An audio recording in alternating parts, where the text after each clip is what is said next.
नवरदेवाच्या मित्राचे विचित्र कृत्य. असले मित्र कदापि नको. जराही लाज नाही वाटली. लग्नात भरमंडपात त्याने नवरीला पुढे जे घडलं ते पाहून उपस्थितांनाही काही क्षण काय प्रतिक्रिया द्यावी हेच समजलं नाही. लग्न म्हणजे दोन व्यक्तींच्या आयुष्यातील सर्वात मोठा आणि अविस्मरणीय दिवस. त्या दिवसासाठी दोन्ही कुटुंबे महिनोमहिने तयारी करत असतात. नातेवाईक, मित्रमंडळी, पाहुणे, फोटोग्राफर, सजावट आणि आनंदाचा उत्साह सर्वत्र दिसत असतो. अशाच एका लग्नात सर्व काही अगदी व्यवस्थित सुरू होतं. नवरा नवरी स्टेजवर उभे राहून पाहुण्यांचे स्वागत करत होते. प्रत्येकजण त्यांच्यासोबत फोटो काढण्यासाठी रांगेत उभा होता.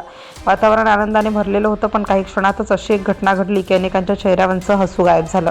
सुरुवातीला कोणालाही काही संशय आला नाही. सर्व काही अगदी सामान्य वाटत होतं. स्टेजवर एकामागून एक पाहुणे येत होते, शुभेच्छा देत होते आणि फोटो काढून खाली जात होते. नवरीही हसतमुखाने सर्वांचं स्वागत करत होती. नवरदेवही आनंदात दिसत होता. मात्र गर्दीत उभ्या असलेल्या काही मित्रांच्या चेहऱ्यावर वेगळीच खोडकर योजना असल्याचं कुणाच्याही लक्षात आलं नव्हतं.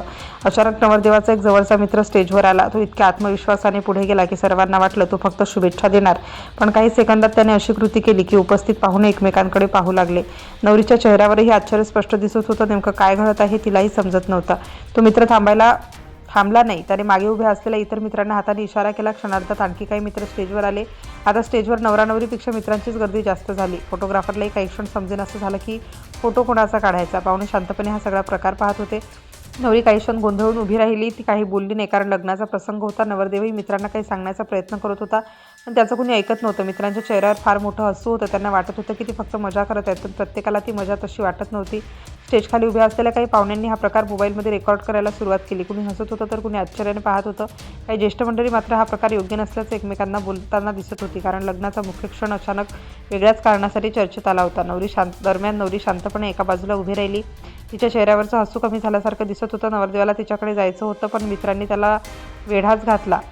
वातावरणात हशा होता, पण त्या हशामागे काहींना अस्वस्थताही जाणवत होती. स्टेजवरील दृश्य पूर्णपणे बदललं. काही क्षणांनी फोटोग्राफरने मित्रांना बाजूला होण्याचा प्रयत्न केला, पण मित्र अजूनही वेगवेगळ्या पोज देत फोटो काढण्यात व्यस्त होते. त्यांना हा क्षण सोशल मीडियावर व्हायरल होईल याची जास्त उत्सुकता असल्याचं दिसत होतं. मात्र नवरा नवरीच्या आयुष्यातील खास क्षण त्यामध्ये हरवत चालला होता. हा संपूर्ण प्रकार काही मिनिटात संपला. मित्र खाली उतरले आणि कार्यक्रम पुन्हा पूर्ववत सुरू झाला. पण तोपर्यंत अनेक मोबाईलमध्ये हा व्हिडिओ कैद झाला होता. नंतर तोच व्हिडिओ सोशल मीडियावर वेगाने व्हायरल झाला. लाखो लोकांनी तो पाहिला आणि त्यावर वेगवेगळ्या प्रतिक्रिया दिल्या. काहींनी मित्रांची ही मस्करी मजेशीर असल्याचं म्हटलं. त्यांच्यामध्ये मित्रांमध्ये अशा खोड्या चालत असतात आणि त्याकडे फार गंभीरपणे पाहू नये. पण दुसऱ्या बाजूला अनेकांनी या प्रकारावर नाराजी व्यक्त केली. त्यांच्या मते लग्न हा नवरा नवरीचा खास दिवस असतो आणि त्या दिवशी कोणाचाही अपमान होईल अशी मस्करी टाळली पाहिजे. सोशल मीडियावर अनेकांनी नवरीबद्दल सहानुभूती व्यक्त केली. काहींनी म्हटलं की विनोद आणि अपमान यामध्ये खूप मोठा फरक असतो.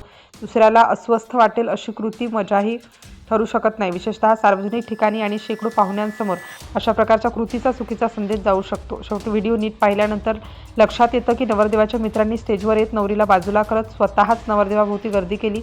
नवरदेवाला नवरीकडे जाऊ न देता त्याचा हात धरून त्यांनी स्वतःचे ग्रुप फोटो काढले. नवरी मात्र काही वेळ स्टेजच्या एका बाजूला एकटीच उभी राहिली. हा संपूर्ण प्रकार कॅमेऱ्यात कैद झाला आणि त्याच व्हिडिओमुळे सोशल मीडियावर मोठी चर्चा रंगली. या घटनेतून एक गोष्ट नक्की शिकण्यासारखी आहे. मित्र असणं ही फार मोठी गोष्ट आहे, महत्त्वाची गोष्ट आहे, पण मित्रत्वाच्या नावाखाली कोणाच्याही आयुष्यातील महत्त्वाच्या क्षणांचा आदर कमी होता कामा नये.